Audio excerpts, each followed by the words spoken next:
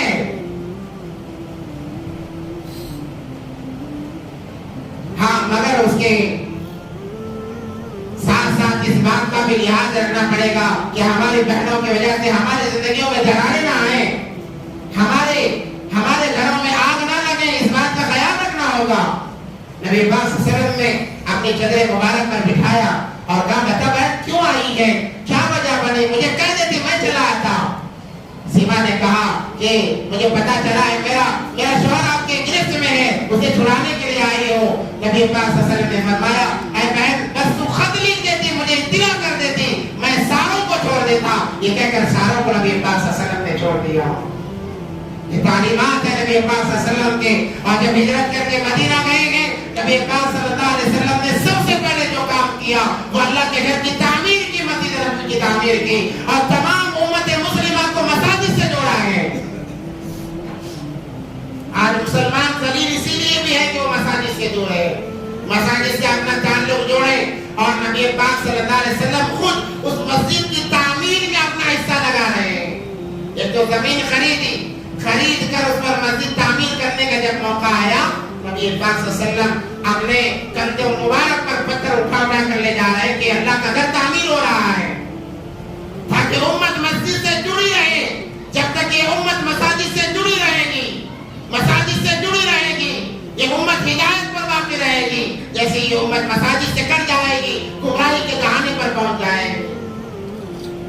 اور مساجد کو تعمیر کرنے کی ترغیبیں دی نبی پاک صلی اللہ علیہ وسلم نے۔ فرمایا من بنا للہ مسجدا بنى اللہ له بیتا فی الجنہ، جو اللہ کے لیے اللہ کے گھر کو تعمیر کرتا ہے، اللہ تبارک و تعالی جنت کے اندر ویسے ہی اس سے بہترین عالیشان محل کو تعمیر کرتا ہے۔ فرماتے ہیں تعمیر سے مراد یہ نہیں ہے کہ ایک انسان ساری مسجد کے اندر اپنا مال لگا لے، ایسا نہیں ہے۔ فرمایا کہ اگر مسجد کی تعمیر میں تمہارا ایک حصہ بھی لگتا ہے، یا تمہارے نام کا ایک پتھر یا اینٹ بھی لگتی ہے، وہ مسجد کے تعمیر کرنے میں شمار ہوتا ہے۔ کیا دے رہے اللہ تبارک و تعالیٰ کے، کیا دے رہے اللہ تبارک و تعالیٰ کے۔ مساجدیں قیامت تک باقی رہیں گی۔ جب قیامت کا وقت قریب آئے گا، اللہ بیت اللہ کو اٹھائیں گے، تمام مسجدیں بھی اٹھ جائیں گی، کیونکہ تمام مساجد بیت اللہ کے تابع ہیں۔ جب بیت اللہ آسمان پر اٹھ جائے گا، تمام مساجد میں اٹھا لیے جائیں گے۔ اس وقت تک جتنی عبادتیں ہوں گی، ہمارے نام کا ایک اینٹ لگی ہے، ایک پتھر لگا ہے، اللہ تبارک و تعالیٰ نام اعمال میں وہ حساب لگاتے جائیں گے۔ اس لیے کہا جاتا ہے کہ اللہ کے نام پر، اللہ کے گھر کے نام پر لگاؤ، جتنا لگاؤ گے کم ہے۔ کل قیامت کے لیے جب بتایا جائے گا تو نے اللہ کے نام پر یہ لگایا، اس کا یہ صلہ ہے، انسان کہے گا کاش اپنی ساری جائیداد، ساری پراپرٹی اللہ کے گھر کے لیے تعمیر کے لیے لگا دیتا ہوں۔ ایک بادشاہ گزرا ہے، میں ہمیشہ واقعہ سنایا کرتا ہوں، بہت بڑا نیک بادشاہ تھا، اللہ والا تھا۔ اس نے ارادہ کیا کہ اللہ کے گھر کی تعمیر کرو، ایک مسجد میں بناؤ، مگر اس نے اعلان کرا دیا خبردار اس مسجد میں صرف میرا حلال مال، میرا ذاتی پیسہ لگے گا، کسی کا 1 روپیہ مجھے قبول نہیں ہے، منظور نہیں ہے۔ اور تعمیر شروع ہو گئی۔ اس وقت میں ایک بڑھیا تھی، جب اس نے سنا کہ اللہ کا گھر تعمیر ہو رہا ہے، دل میں بات آئی کہ میرا بھی کچھ حصہ اللہ کے گھر میں ہو جائے۔ جب اللہ مجھے بڑھیا بتا کیا لائی ہے، میں بتا سکوں یا اللہ میرے پاس تو کچھ نہیں تھا، جو کچھ تھا تیرے گھر میں لگا کر آئی ہوں۔ مگر بادشاہ کا فرمان کہ کوئی 1 روپیہ نہیں لگائے گا۔ اب کیا کریں؟ اس نے اپنے پیٹ کو مارا، روزہ رکھتی رہی، اور جو دن کے کھانے کا خرچہ تھا اس کو بچاتی رہی، اور چند پیسے